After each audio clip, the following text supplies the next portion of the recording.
অন্নপূর্ণা যোজনা নিয়ে এই মুহূর্তের সবথেকে বড় খবর। অন্নপূর্ণা প্রকল্পের টাকা আটকে আন্ডার ইনকোয়ারি নিয়ে বড় বার্তা দিলেন মন্ত্রী মালতী রায়।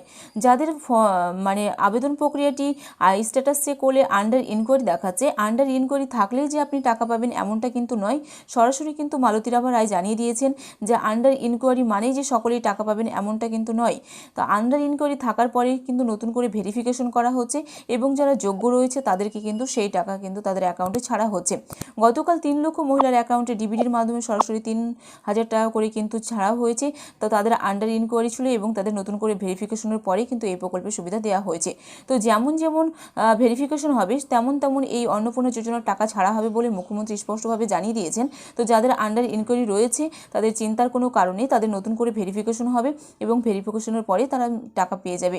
এবং আন্ডার ইনকোয়ারিতে থাকলেই কেবলমাত্র যোগ্য ভেরিফিকেশন চেক করার পর আপনার খতিয়ে দেখার পর যদি যোগ্য হয়ে থাকেন আপনি, তাহলে অবশ্যই এই প্রকল্পের সুবিধা পাবেন বলে গতকাল স্পষ্টভাবে জানিয়ে দিয়েছেন মন্ত্রী মালতী রায়। এর সঙ্গে সঙ্গে আরও বলা হয়েছে যে অন্নপূর্ণা যোজনা প্রকল্পের যে যাদের ফর্ম বাতিল হয়ে গেছে বা রিজেক্ট হয়ে গেছে তাদের ভুল এডিট অপশান চালু করা হয়েছিল এবং অনলাইনে এই এডিট অপশানের মাধ্যমে যারা এই প্রকল্পের সংশোধন করেছেন তারাও কিন্তু আবার আগামীতেও টাকা পাবেন।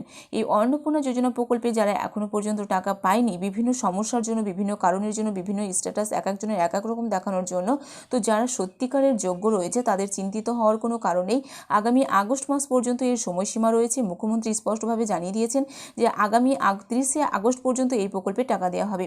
যেমন যেমন ভেরিফিকেশন হবে তেমন করেই কিন্তু এই প্রকল্পের 3,000 টাকা করে রাজ্যের মহিলাদেরকে ছাড়া হবে। তো যারা যোগ্য রয়েছেন তারা অবশ্যই 30শে আগস্ট পর্যন্ত অপেক্ষা করুন, আপনারা প্রত্যেকেই কিন্তু টাকা পাবেন এবং যারা অযোগ্য রয়েছেন তারা কিন্তু এই প্রকল্প থেকে সরাসরি বঞ্চিত হয়ে যাবেন। আজকের এই ভিডিওর মাধ্যমে আপনাদেরকে বিস্তারিত জানাবো যে কী বলেছেন মালতী রায়। সরকার গঠনের পর প্রতিশ্রুতি অনুযায়ী রাজ্যের 1 কোটিরও বেশি মহিলা ইতিমধ্যেই অন্নপূর্ণা যোজনার আওতায় মাসিক 3,000 টাকা করে পেতে শুরু করেছেন। তবে এই প্রকল্পের সুবিধা পাওয়ার অপেক্ষায় এখনও রয়েছেন লক্ষ লক্ষ মহিলা যাদের আবেদনের স্ট্যাটাস বর্তমানে আন্ডার ইনকোয়ারি হয়ে রয়েছে। এই পরিস্থিতিতে ভেরিফিকেশন প্রক্রিয়া নিয়ে গুরুত্বপূর্ণ মন্তব্য করলেন রাজ্যের নারী এবং শিশু সমাজ কল্যাণ দপ্তরের মন্ত্রী মালতী রায়। মন্ত্রী মালতী রায় জানিয়েছেন বর্তমান সরকারের বয়স মাত্র 2 মাস, তার পুরো প্রক্রিয়াটি স্বচ্ছভাবে সম্পন্ন করতে কিছুটা সময়ের প্রয়োজন রয়েছে। তিনি আশ্বস্ত করে বলেছেন যারা প্রকৃত যোগ্য আবেদনকারী তারা কোনোভাবেই বঞ্চিত হবেন না। অনেকেই অনলাইন অফলাইনে আবেদন করতে গিয়ে ভুল করেছেন, কেউ আবার 2 জায়গায় ফর্ম জমা দিয়েছেন। সেই ভুলগুলো সংশোধনের জন্য এবং সঠিক তথ্য যাচাইয়ের জন্য সময় প্রয়োজন। বাতিল হতে পারে বহু আবেদন। যারা আন্ডার ইনকোয়ারিতে থাকা সবাই যে টাকা পাবেন তা কিন্তু নয়। মন্ত্রী স্পষ্ট করে দিয়েছেন যে যাচাই প্রক্রিয়ার সময় যদি কোনো অনিয়ম ধরা পড়ে তবে সেই আবেদন সরাসরি বাতিল করা হবে। মালতী রায় বলেন যে অনেকে নিজেদের অর্থনৈতিক অবস্থা বা অন্যান্য তথ্য গোপন করে আবেদন করেছেন। আমরা সব তথ্য পুঙ্খানুপুঙ্খভাবে খতিয়ে দেখছি। প্রকল্প নির্ধারিত মানদণ্ডের বাইরে কেউ থাকলে তা আবেদনের বাতিল হবে বলে এবং তাদের বিরুদ্ধে উপযুক্ত ব্যবস্থা নেওয়া হবে বলে জানানো হয়েছে। এর সঙ্গে তিনি আরও জানিয়েছেন গত 1 জুলাই থেকে দ্বিতীয় দফার টাকা প্রদানের সময় বহু মহিলার টাকা না পাওয়ার অভিযোগ ওঠে। অনেকের অ্যাপ্লিকেশন রিজেক্টেড দেখানোর ফলে শুরু হয় বিতর্ক। এরপরই সরকার তড়িঘড়ি বাতিল হওয়া আবেদনগুলি পুনরায় যাচাই রিভেরিফিকেশনের সিদ্ধান্ত নেয়।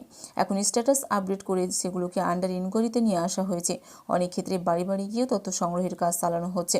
যারা এখনও পর্যন্ত অন্নপূর্ণা যোজনার টাকা পায়নি তাদের চিন্তার কারণেই, তবে আবেদনকারীদের অবশ্যই সঠিক কাগজপত্র তৈরি রাখতে হবে। সরকারি নিয়ম অনুযায়ী যাবতীয় তথ্য যাচাই করার পরেই যোগ্যদের ব্যাংক অ্যাকাউন্টে টাকা পাঠিয়ে দেওয়া হবে বলে স্পষ্টভাবে জানানো হয়েছে। যাদের ফর্ম রিজেক্ট হয়ে গিয়েছিল তাদের কিন্তু তড়িঘড়ি আবার আন্ডার ইনকোয়ারিতে আনা হয়েছে। যাদের বিভিন্ন সমস্যার কারণে, সেটা হতে পারে কোনো ফর্ম ফিলআপে ভুল বা কোনো ভুল তথ্য আপলোড করার কারণে বা কোনো ব্যাংক সংক্রান্ত কারণে, যাদের যে কোনো সমস্যা হোক না কেন, যাদের টাকা আটকে রয়েছে এবং রিজেক্টেড দেখাচ্ছিল তাদের আবার কিন্তু পুনরায় আন্ডার ইনকোয়ারিতে আনা হয়েছে এবং এই আন্ডার ইনকোয়ারিতে আনার পরেই কিন্তু বাড়ি বাড়ি গিয়ে তথ্য সংগ্রহের কাজ চালানো হচ্ছে।